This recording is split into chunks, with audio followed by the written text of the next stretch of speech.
Kamarudin Simanjuntak menjadi sosok yang begitu fenomenal dalam kasus pembunuhan Brigadir J.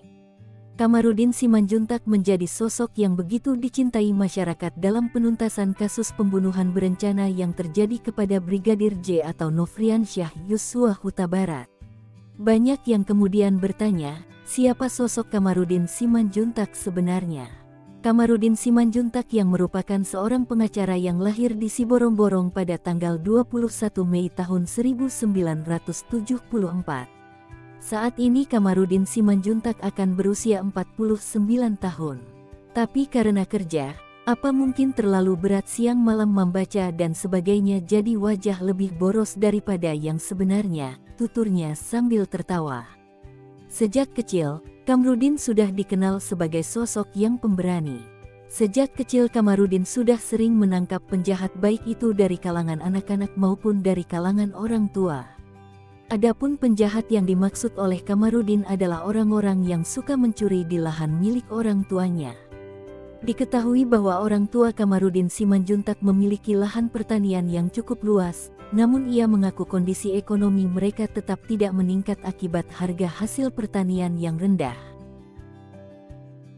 Buah nanas aja 1 minggu bisa 3.000 buah lebih, tuturnya. Meski begitu Kamarudin mengaku jika hidup mereka tetap tidak sejahtera karena 1 buah nanas dihargai dengan nilai Rp25. Selain dari buah nanas, Kamarudin mengaku jika mereka juga memiliki tanaman tebu, buah nangka, sawah, ternak 4 kaki, budidaya ikan. Meskipun memiliki banyak sumber penghasilan, namun tetap tidak sejahtera karena harga jual yang terlalu rendah saat itu. Sosok kakek Kamarudin Simanjuntak. Pada zaman dulu, kakek Kamarudin ditahan lama di penjara oleh Belanda karena dianggap pemberontak. Meski ditahan lama oleh Belanda, namun kakek Kamarudin Simanjuntak yang bernama Hermanus Simanjuntak pulang jadi orang hebat. Hal itu menurut penuturan Kamarudin, jika penjara zaman dulu seperti penjara zaman sekarang. Siapa yang hebat berkelahi, dia yang jadi kepala, ucapnya. Dalam penjara, kakek Kamarudin Simanjuntak rupanya menjadi pengawal serta menguasai semua yang ada dalam penjara. Dari kemahirannya berkelahi tersebut, Opung atau kakek Kamarudin kemudian bergaul dengan orang hebat dalam penjara, misalnya kepada orang India, Cina dan belajar tentang ilmu. Pada masanya Opung Kamarudin Simanjuntak dijuluki sebagai tukang kaleng. Pihak keluarga mengira jika kakeknya tersebut sudah meninggal dalam penjara, namun ternyata pulang dan bawa uang yang banyak saat itu.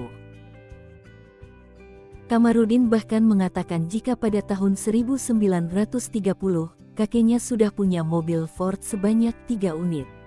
Saya di 2020 aja baru punya 1 mobil Ford, ya begitu, kalah sama Opung, ucapnya. Sosok ayah Kamarudin Simanjuntak. Ayah Kamarudin Simanjuntak bernama M. Simanjuntak. Kamarudin mengaku jika ayahnya tidak bersekolah cukup tinggi dan ikut keinginan orang tua untuk tetap di rumah, sementara kakak adik dari ayah Kamarudin ini semua bersekolah cukup baik. Adapun alasan ayah Kamarudin tak bersekolah tinggi adalah agar ada yang menjaga rumah bersama dengan orang tua, karena pada waktu itu tak diizinkan merantau. Hal itulah yang membuat ayah Kamarudin Simanjuntak merontak hingga merantau ke Aceh. Kamarudin menduga saat ayahnya berada di Aceh, ia sudah menganut Islam, oleh karena itu nama-nama mereka adalah nama-nama Islam. Itu sebabnya kami namanya nama-nama Islam, jadi abang saya Dahlan, adik saya Nurhawati, saya Kamarudin, itu nama-nama Arab kan gitu ya, tuturnya. Ketika pulang dari rantau, ayah Kamarudin menjadi sosok yang tidak dikehendaki akibat pembagian warisan. Itu sebabnya menurut Kamarudin ayahnya memiliki kehidupan yang sangat memprihatinkan. Sosok Ibu Kamarudin Simanjuntak. Ibu Kamarudin bernama Nurmaya Pardede, memiliki kemahiran menganyam. Pada malam hari menganyam dan siang hari pergi ke kebun. Ibunda Kamarudin sering membawa hasil anyamannya ke pasar untuk dijual. Jadi mama saya itu adalah orang yang paling dihindari oleh supir, karena barangnya terlalu banyak mau dibawa ke pasar, katanya. Sebelum ke sekolah, Kamarudin mengaku jika ibunya hendak pergi ke pasar, mereka harus bangun jam 4 pagi dan mendorong semua bahan-bahan yang akan dibawa ke pasar dengan menggunakan sepeda untuk diletakkan tepat di pinggir jalan dengan tujuan agar ibunda lebih mudah untuk mendapatkan transportasi ke pasar. Pada masa itu Kamarudin mengaku jika mereka tidak punya waktu untuk bermain. Sebab harus ke ladang sepulang sekolah. Bahkan makan siang pun saat itu sudah dibawa ke ladang oleh sang ibu, sehingga mereka makan siang di ladang.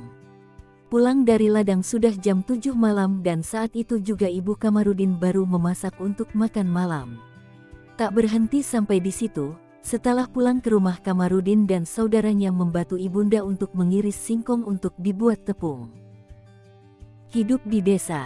Ketika Kamarudin kecil lahir ke dunia, kehidupan mereka berubah 180 derajat menurutnya.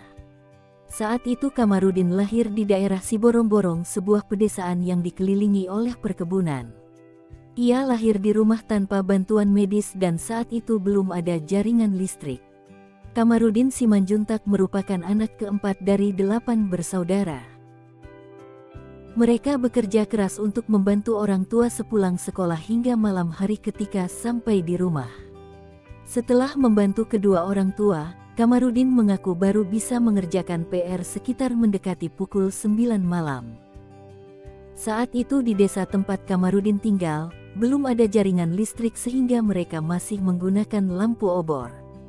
Bukan hanya tinggal di daerah yang tidak memiliki jaringan listrik, Kamarudin mengatakan jika saat itu tidak ada televisi dan radio.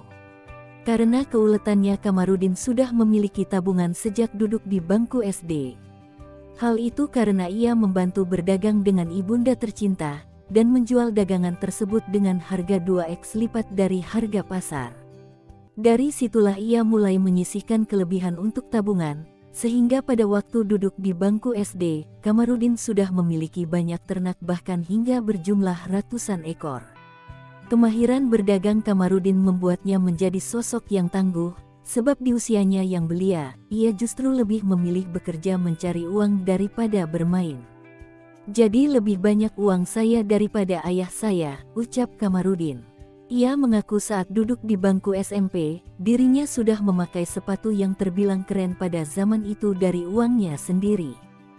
Pada tahun 1992, setelah ia lulus dari SMA, Kamarudin Simanjuntak merantau ke Jakarta dan sempat bekerja serabutan.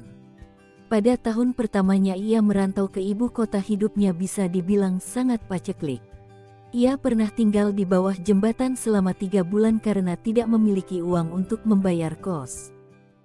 Pada tahun 1993 Kamarudin sudah mendapatkan pekerjaan. Saat itu ia bekerja di restoran Jepang sebagai customer service. Pria berdarah Batak tersebut singkat cerita telah melanjutkan pendidikannya di Universitas Kristen Indonesia pada tahun 2021 dan menyelesaikan pendidikan di universitas tersebut. Tentunya untuk bisa bersekolah tinggi tersebut Kamarudin Simanjuntak telah berjuang dengan jerih payah yang tidak mudah untuk bisa membiayai dirinya agar bisa memiliki gelar sarjana hukum. Setelah lulus, Kamarudin membuka firma hukum yang diberi nama dari bagian nama anak perempuannya, Valencia Bright Lady Victoria.